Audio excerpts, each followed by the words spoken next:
আপনাদের উচিত ছিল আমাকে একটা অনারারি মেম্বারশিপ দেওয়া। পুলিশের সাবেক মহাপরিদর্শক বেনজির আহমেদের বিরুদ্ধে রেড নোটিশ জারি করেছে ইন্টারপোল। আজ মঙ্গলবার বিকেলে পুলিশ সদর দপ্তরের সহকারী মহাপরিদর্শক এনামুল হক সাগর দ্য ডেইলি স্টারকে এ তথ্য নিশ্চিত করেছেন। তিনি বলেন, ইন্টারপোল সম্প্রতি বেনজির আহমেদের বিরুদ্ধে রেড নোটিশ জারি করেছে বলে আমাদের জানিয়েছে।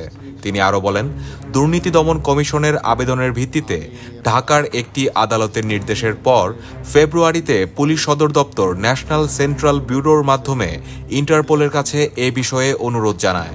এরপর এই নোটিশ জারি হয়। পুলিশ সদর দপ্তর সূত্রে জানা গেছে, এনসিবি এখন পর্যন্ত শেখ হাসিনা, ওবায়দুল কাদের সহ আওয়ামী লীগ সরকারের 12 জনের বিরুদ্ধে রেড নোটিশের অনুরোধ জমা দিয়েছে।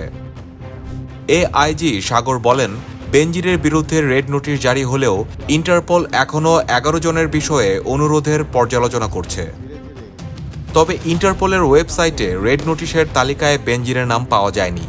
এ বিষয়ে জানতে চাইলে এআইজি সাগর বলেন, বেশিরভাগ রেড নোটিশ শুধু আইন প্রয়োগকারী সংস্থা দেখতে পাবে, অর্থাৎ সাধারণ মানুষের জন্য তা উন্মুক্ত থাকবে না।